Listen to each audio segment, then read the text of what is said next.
Vachanamrut time, says Sky Guardian. Alright, let us read from another section of the Vachanamrut. This is a book that you have sent us, Sky Guardian, from your childhood Sampradaya, the BAPS.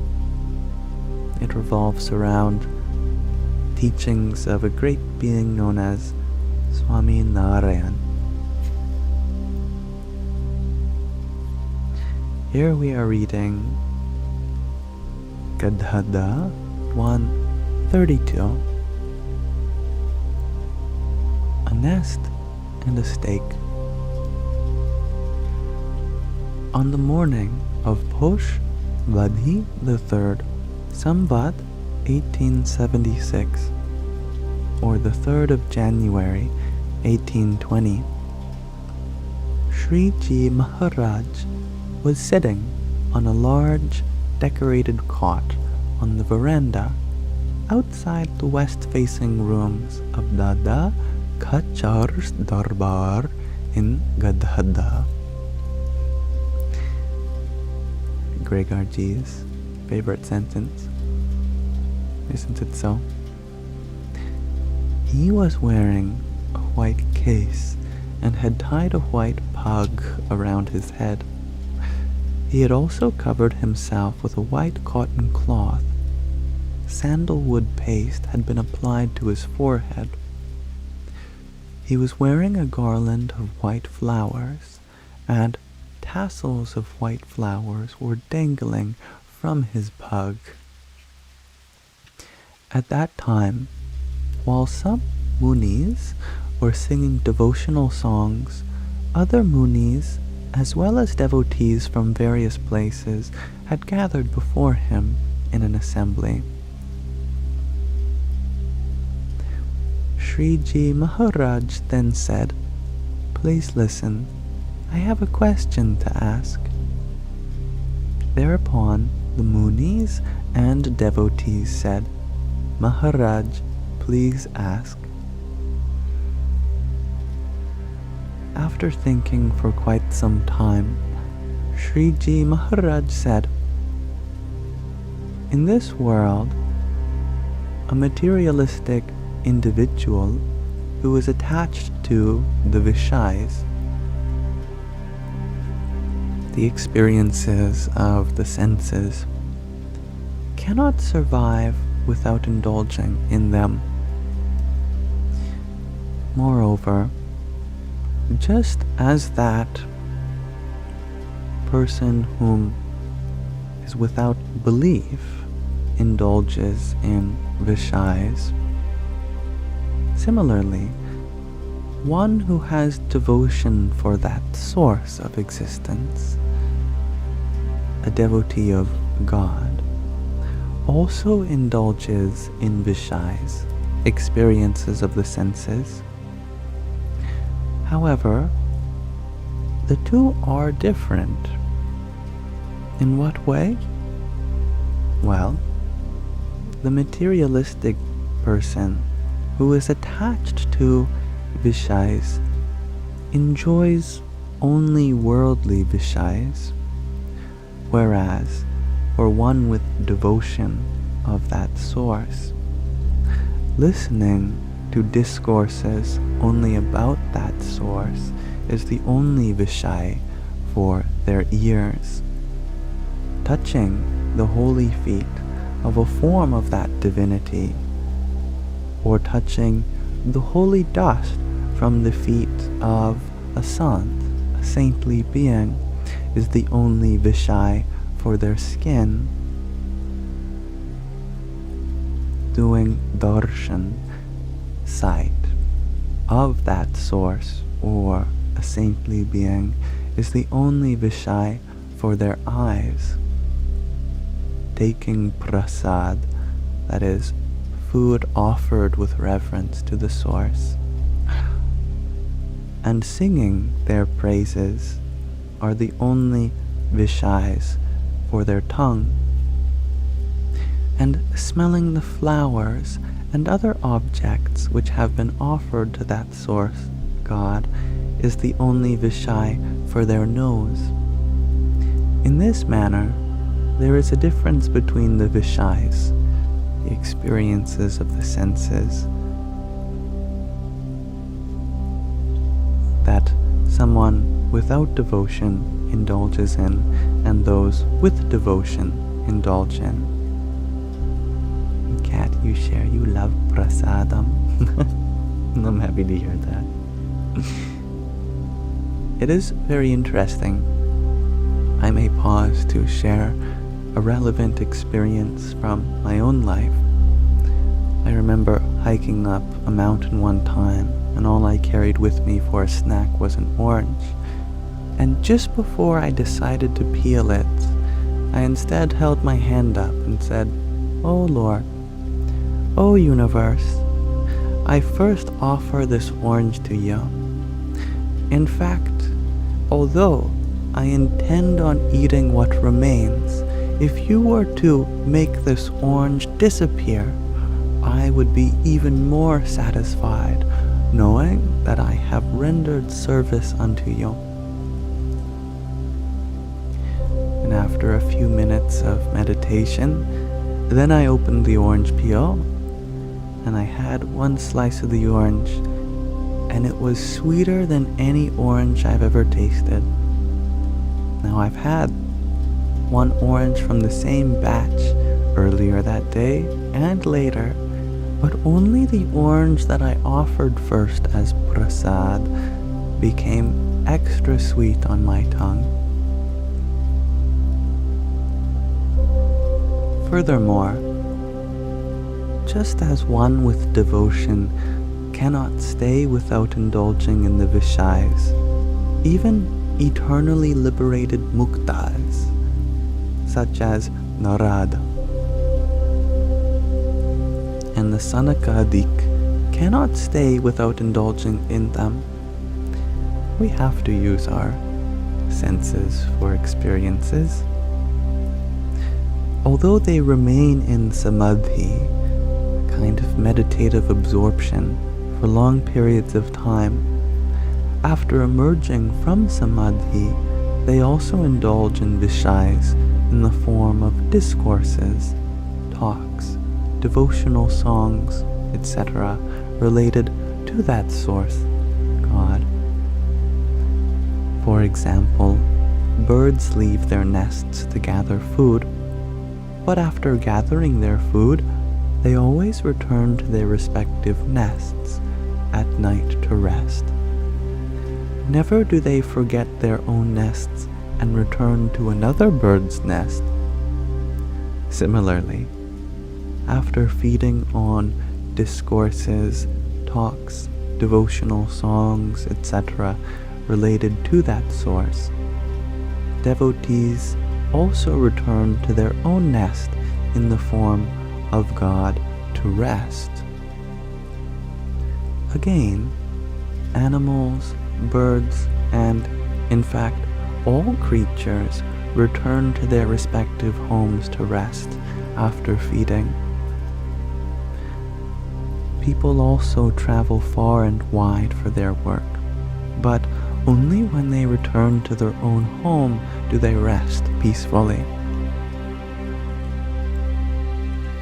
Now, based on the analogies that I have just narrated, I ask all the devotees, just as one without devotion or belief is attached to worldly Vishayas, experiences of the senses, and is unable to live without them for even a single moment. Similarly, after becoming firmly attached to the Vishayas in the form of Shravan, Manan, etc., this is listening, discussing, and putting into practice the realization of the talks and discourses related to the divine. Have you also become attached to and engrossed in them, or not? Also, Just as a bird returns to its nest after feeding, do all of you also return to rest in your nest, the form of that source?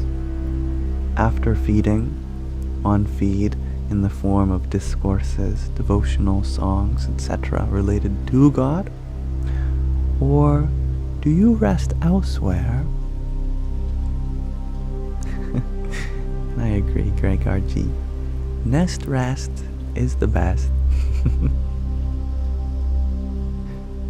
Furthermore, cattle that are domesticated return to their stake in the evening after grazing on the outskirts of the village, whereas stray cattle do not return to their stake. A stray cow, after grazing in someone's field, sits wherever it wishes. There, someone may beat it, or if a tiger comes, it may even attack the cow.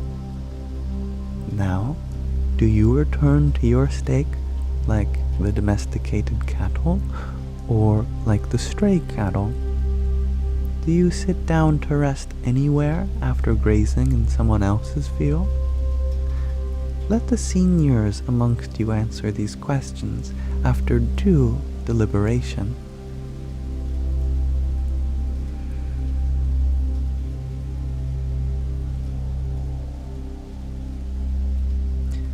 Thereupon, all of the munis and devotees replied individually, Maharaj, we have indeed become attached to discourses, devotional songs, etc. related to God. Moreover, except for the nest and stake in the form of God's form, we do not stray anywhere else. Hearing this reply, Sriji Maharaj became extremely pleased. Towards the end of the afternoon, on that same day, Sriji Maharaj was seated facing the mandir, temple of Sri Vasudeva Narayan, on a large decorated cot under the neem tree in the center of Dada Kachar's Darbar. At that time, while some munis were singing devotional songs, other munis as well as devotees from various places had gathered before him in an assembly. Sriji Maharaj then requested, now please begin a question-answer dialogue. Thereupon, Dinanath Bhatt and Brahmananda Swami asked, at times, a devotee of God is able to blissfully engage in the worship and remembrance of God, and is able to concentrate on that form. At other times, however, they are disturbed within and is unable to experience the bliss of worship and remembrance. What is the reason for this? Sriji Maharaj replied, they have not mastered the technique of beholding the form of the divine. Hearing this, Muktananda Swami asked, what is that technique? Sriji Maharaj explained, the technique is as follows. Different gunas, these are of three kinds, which I'm sure will be mentioned, that are flavors of material existence in the form of tamas, rajas, and sattva. Different gunas enter the Antahkaran, the individual, the whole mind, at different times. When sattva guna, the guna of sattva, which is the mode of purity, prevails, the Antahkaran, the whole mind, is pure, and one can pleasantly engage in worship and remembrance of the form of the divine.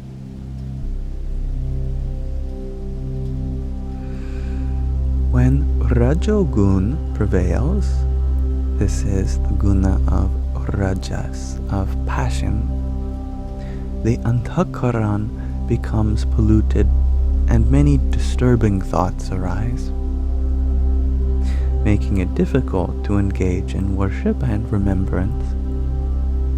When Tamoguna, the guna of tamas, ignorance, prevails, no thoughts arise in the Antahkaran at all.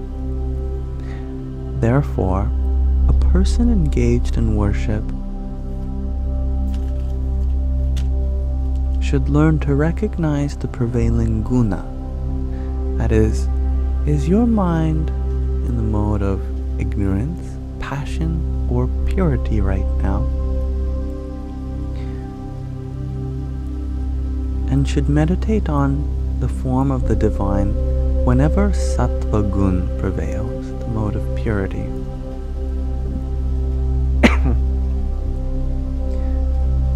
When tamogun prevails, no thoughts arise at all, and one experiences a feeling of emptiness.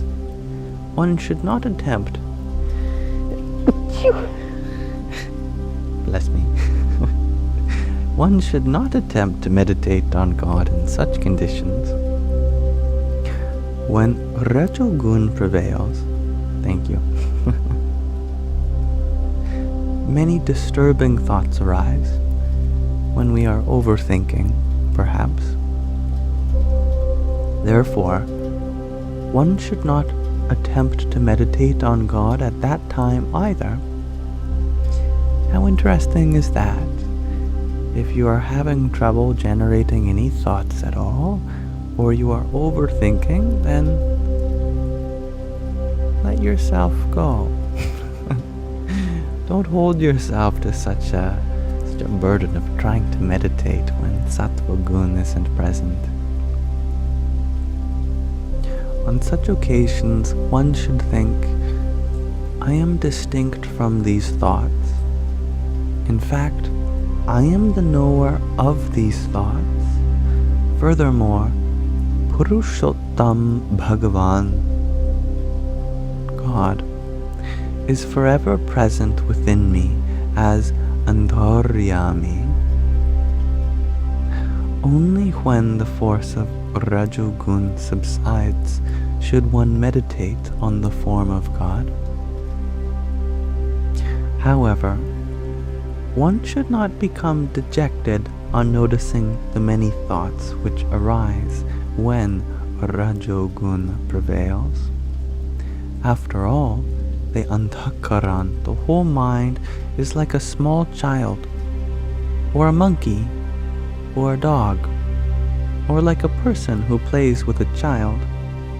The nature of the Antahkaran is such that it remains fidgety for no reason whatsoever. Relatable.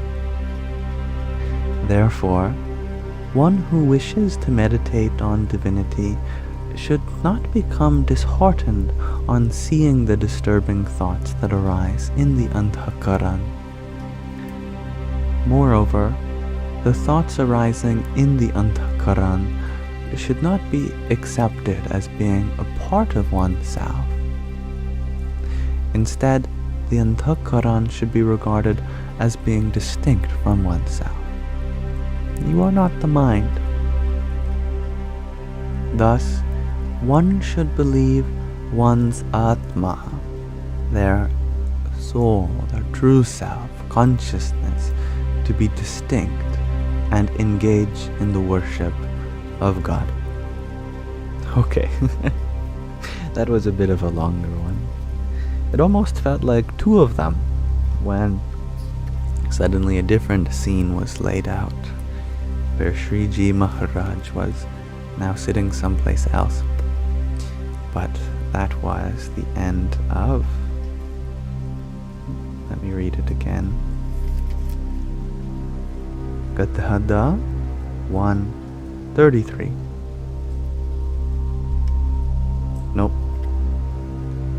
132. Next time we will read 133. Thank you for listening.